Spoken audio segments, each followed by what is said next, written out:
tarde, el presidente Enrique Peña Nieto aceptó la renuncia de Aurelio Nuño Mayer como titular de la Secretaría de Educación Pública.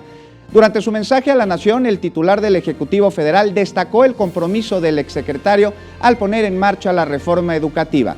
¿Quién queda al frente de la SEP? El presidente designó a Otto Granados Roldán, quien hasta hoy se desempeñaba como subsecretario de Planeación, Evaluación y Coordinación de esta secretaría. Escuchemos. Otto Granados Roldán como nuevo titular de la Secretaría de Educación Pública. Las prioridades del nuevo secretario incluirán redoblar esfuerzos para lograr la plena instrumentación de los planes y programas de estudio del nuevo modelo educativo para el ciclo escolar 2018-2019. Continuar impulsando el fortalecimiento de las capacidades docentes de las maestras y los maestros y en particular el servicio profesional docente.